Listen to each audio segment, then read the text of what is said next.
Leo Tolstoy அப்படின்னு சொல்லிட்டு ஒரு பெரிய நாவலிஸ்ட் இருந்தாராம். அவர் வந்து 19th செஞ்சுரியில இருந்திருக்காரு. அவர் வந்து வார் அண்ட் பீஸ் அப்படின்னு சொல்லிட்டு ஒரு பியூட்டிஃபுல்லான ஒரு நாவல் எழுதியிருக்காரு. அது ரொம்ப ஃபேமஸ். அந்த நாவல்ல நிறைய விஷயங்கள் சொல்லியிருக்காரு. அதுல ஒரு விஷயம் என்ன சொல்லியிருக்காரு அப்படின்னா, ஒரு மனிதர்களுக்குமே வந்து ரொம்ப அதிகப்படியான திறமைகள் இருக்கு. அது முக்கியமா குழந்தைகளுக்கு இருக்க திறமைகள் வந்து எப்படின்னா, ஒரு பேங்க்ல காசு போட்டு வச்சிருக்க மாதிரி அது கண்டிப்பா இருக்கும். அந்த திறமைகளை நம்ம எப்பெல்லாம் தேவைப்படுதோ அப்பெல்லாம் நம்ம யூஸ் பண்ணிக்கலாம் அப்படின்னு அவர் சொல்லியிருக்காரு. இப்ப நான் என்ன சொல்றேன்னா, நம்ம 21st செஞ்சுரியில இருக்கோம் இல்லையா? சோ இந்த பேங்க்ல காசு போட்டு வச்சிருக்கிற மாதிரி இருக்கிறது ஓகே. ஆனா பேங்கோட அக்கௌண்ட் நம்பர் தெரியணுமே நமக்கு காசு எடுக்கிறதுக்கு. சோ அக்கௌண்ட் நம்பர் தெரியணும், பின் நம்பர் தெரியணும், எவ்வளவு காசு இருக்குன்னு தெரியணும். சோ அதெல்லாமே தான் நம்ம குழந்தைங்களுடைய திறமைகள். இப்ப இந்த குழந்தைங்களுக்கெல்லாம் இவ்வளவு திறமைகள் இருக்கு அப்படின்னு சொல்லி ஐடென்டிஃபை பண்றதுக்கு வந்து ஒரு நல்ல ஸ்கூல் வேணும், நல்ல டேலண்டட் டீச்சர்ஸ் வேணும். ஸோ நான் பேரண்ட்ஸ் எல்லாம் ரொம்ப அப்ரிஷியேட் பண்றேன். அந்த மாதிரி ஒரு நல்ல ஸ்கூல் அண்ட் டேலண்டட் டீச்சர்ஸ் எல்லாம் ஐடென்டிஃபை பண்ணி செயின்ட் ஹான்ஸ் ஆஃப் தபால்பட்டியில உங்க குழந்தைங்களை எல்லாம் படிக்க வைக்கிறதுக்கு a big round of applause to all of you. So I sincerely thank the school management had given me this great opportunity to participate in this incredible event. I was wonderstruck by the children performance. So beautiful they were, no? குழந்தைங்கள்லாம் எத்தனை states சொல்றாங்க, எவ்வளோ dances perform பண்றாங்க, எவ்வளோ steps and sequence ஞாபகம் வச்சுக்கிறாங்க. So இதெல்லாம் பார்க்கும்போது நமக்கு என்ன தெரியுதுன்னா, அந்த குட்டி பசங்களுக்கு அந்த ஏஜ்ல எல்லாமே புரியணும்னு அவசியம் கிடையாது. நம்ம ப்ராப்பர் ஸ்டெப்ஸ் அண்ட் ப்ரோட்டோகால்ஸ் சின்ன வயசுல இருந்தே சொல்லி கொடுத்துட்டு இருந்தோம்னா அவங்க லைஃப்ல நல்லா வருவாங்க அப்படின்றது தான் அதோட அல்டிமேட் ட்ரூத். நான் வந்து ரொம்ப நாள் நிறைய பேரண்டிங் டாக்ஸ் கண்டினியூஸா ஒரு 7 இயர்ஸா நிறைய சோஷியல் மீடியா பிளாட்ஃபார்ம்ஸ்ல கொடுத்துருக்கேன். ஸோ இங்கேயும் பார்த்தீங்கன்னா மெஜாரிட்டி ஆஃப் த க்ரௌட் வந்து பேரண்ட்ஸ் இருக்கிறதுனால ஸோ ஒரு பேரண்டிங் டிப்ஸ் ஒரு 3 டிப்ஸ் சொல்லலாம் அப்படின்னு நினைச்சிட்டு இருக்கேன். ஸோ எத்தனை பேர் வந்து கவனிப்பீங்க நான் சொல்றத? கை தூக்குங்க பார்க்கலாம். That's amazing. Thank you so much. Thanks for the cooperation. Problems are everywhere. ப்ராப்ளமே இல்லாத ஒரு வாழ்க்கை வந்து லைஃப்ல கிடையவே கிடையாது. அதாவது problems are part of a life. But அதை எப்படி வந்து ஒரு ஸ்மைலோட அப்ரோச்சபிளா அதை ஒரு நீட்டா ஸ்மார்ட்டா ஹேண்டில் பண்றது தான் வந்து ஆர்ட் ஆஃப் லைஃப். ஸோ அந்த மாதிரி ஹேண்டில் பண்றதுக்கு மிக முக்கியமான 3 டிப்ஸ், அதுவும் குட்டி பசங்களை வச்சிருக்கவங்களுக்கு நிச்சயமா தெரிஞ்சுக்க வேண்டிய விஷயங்கள் நிறைய இருக்கு. ஸோ இது ஒரு அட்வைஸ் கிடையாது. இப்போ செல்ஃப் கான்ஃபிடன்ஸ், செல்ஃப் டெவலப்மெண்ட் மாதிரி செல்ஃப் அட்வைஸ். ஓகே, ஸோ உங்களுக்கு நீங்களே சொல்லிக்கிற அட்வைஸ்ன்னு சொல்லி நீங்க இதை நினைச்சுக்கலாம். The first one is take an initiative every day on a regular basis that you have to take some initiatives towards your children's growth. இனிஷியேட்டிவ்னா என்னன்னா, அவங்களை ஸ்கூல்ல சேர்த்து விட்டோம், வேலை முடிஞ்சிச்சு, அவங்களுக்கு என்ன சாப்பாடு கொடுத்தோம் அதோட கிடையாது. அதை தாண்டி நிறைய ஸ்டெப்ஸ் அவங்களுடைய டெவலப்மெண்ட்ல க்ரோத்ல வந்து ஒரு பேரண்ட்டும் கான்ட்ரிபியூட் பண்ணணும்.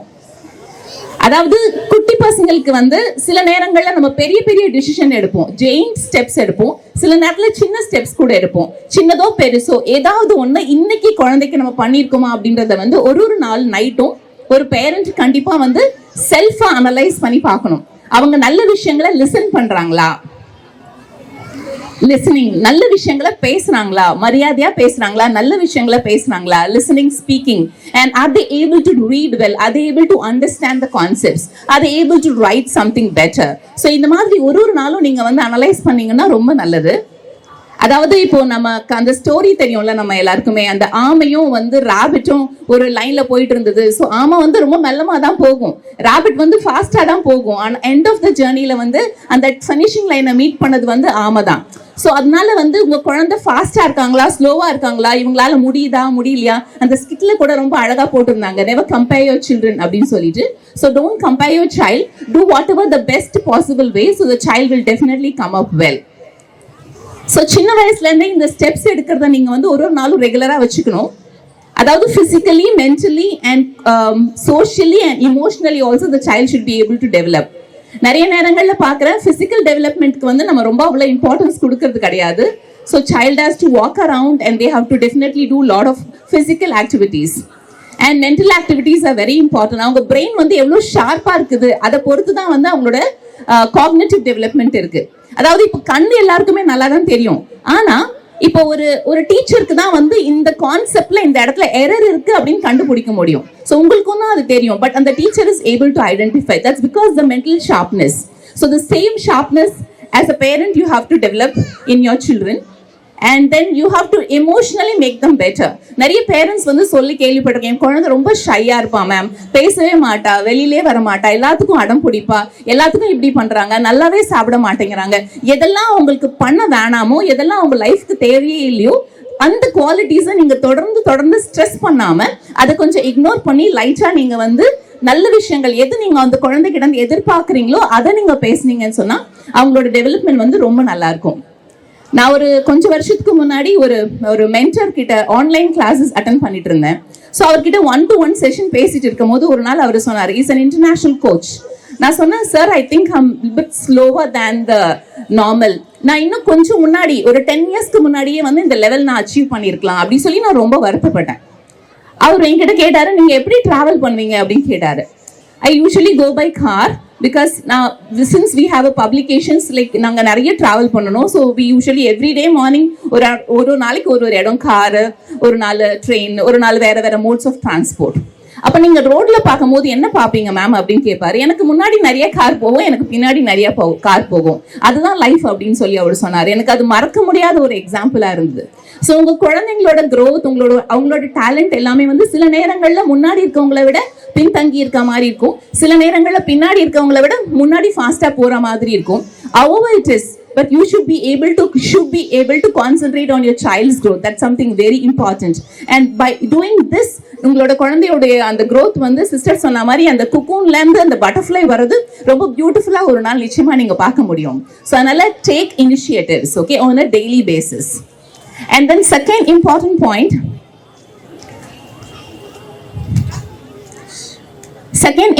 point is உங்கள் வார்த்தை ஆம் என்றால் ஆம், இல்லை என்றால் இல்லை என்று இருக்கட்டும். ஸோ நீங்கெல்லாம் கிறிஸ்டியன் ஸ்கூல்ஸ்ல உங்க பசங்களை படிக்க வைக்கிறீங்க, டிசிப்ளின் ரொம்ப முக்கியம் அப்படின்னு நீங்க நினைப்பீங்க. அதனால இந்த ஒரு பாயிண்ட் நான் சொல்றேன். அதாவது நீங்க எந்த விஷயத்துக்கு உங்க குழந்தைக்கு நோ சொல்றீங்களோ அதுக்கு நீங்க நோ சொல்லணும் எப்பவுமே. எந்த விஷயத்துக்கு நீங்க எஸ் சொல்றீங்களோ அதுக்கு நீங்க எஸ் சொல்லணும். உங்க எஸ் நோ எஸ் மாறி காம்ப்ரமைஸ் ஆயிட்டே இருக்கக்கூடாது. கான்வர்சேஷன்ஸ் வந்து காம்ப்ரமைஸ்க்காக இருக்கக்கூடாது. Conversation should be commendable, that should be communicatable. எங்க அம்மா இந்த விஷயத்துக்கெல்லாம் கண்டிப்பா நோ தான் சொல்லுவாங்க அப்படின்றது குழந்தைக்கு தெளிவா புரிய வச்சிடணும். அவங்க அடம் பிடிச்சாங்கன்னா, அவங்க சேட்டை பண்ணாங்கன்னா அதெல்லாம் கிடைச்சிரும் அப்படின்னா உங்களால வந்து அவங்கள ஒரு ஹெல்த்தி சைல்டா டெவலப் பண்ண முடியாது. ஸோ அதாவது நமக்கு 2 காது இருக்கு, 2 கண் இருக்கு, 2 கை இருக்கு, 2 கால் இருக்கு, ஆனா வாய் மட்டும் எதுக்கு ஒன்னே இருக்குன்னா, இன்ஃபேக்ட் சொல்ல போனா நம்மளோட வாயில நம்ம 2 வேலை பாக்குறோம், ஒன்னு பேசுறோம், இன்னொன்னு சாப்பிடுறோம்.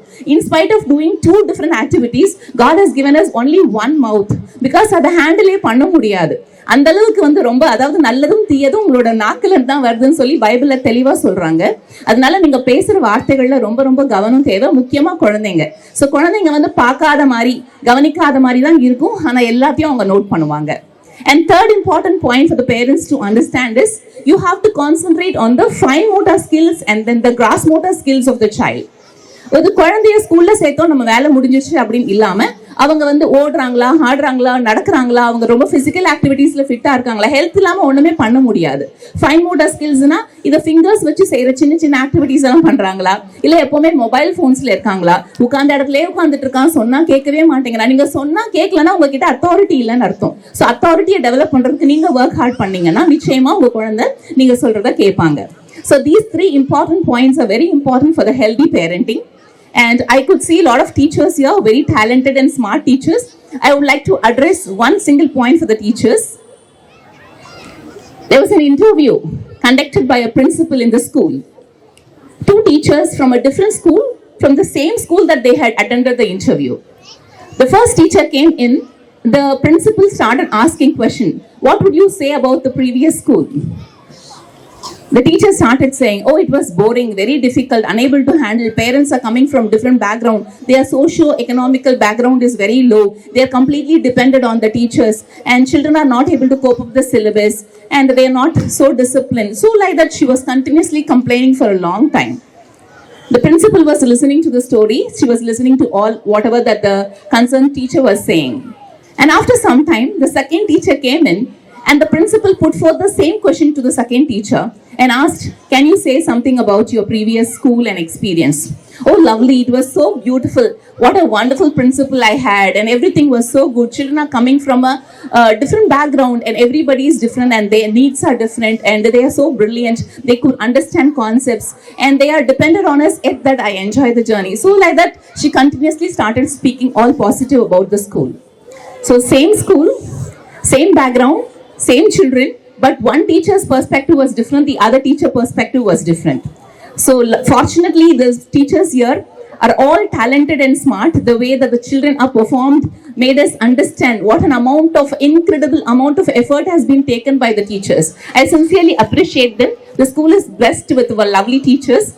And so only one kind advice to the teachers is never believe in the instructions alone. Always keep inspiring them.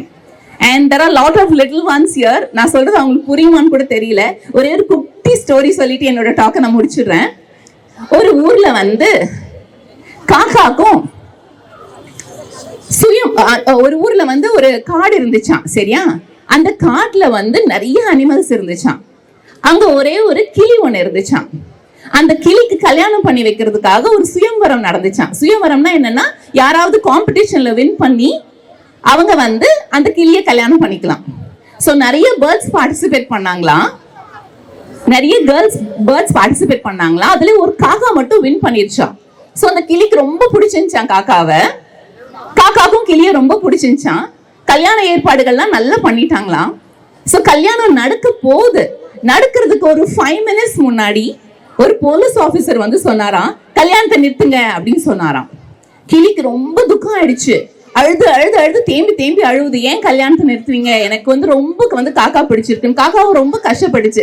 எதுக்கு வந்து இந்த போலீஸ் ஆபீசர் நிறுத்தினாருன்னே காக்காக்கு புரியவே இல்லை. அப்ப அந்த போலீஸ் ஆபீசர் சொன்னாராம், கொஞ்சம் வருஷத்துக்கு முன்னாடி ஒரு பாட்டி வடை சுட்டுட்டு இருந்தாங்கல்ல, அந்த வடையை எடுத்தது நீந்தானே, அதனாலதான் உன்னை அரெஸ்ட் பண்ண வந்திருக்கோம் அப்படின்னு சொல்லிட்டு அந்த பாட்டி வந்து அந்த போலீஸ் ஆபீசர் வந்து சொன்னாராம். ஸோ அதனால நீங்க சின்ன வயசுல இருந்தே ரொம்ப சமத்தான குட் கேர்ள்ஸ் அண்ட் பாய்ஸா இருக்கணும். I wish you all the very best. Thank you so much for the opportunity.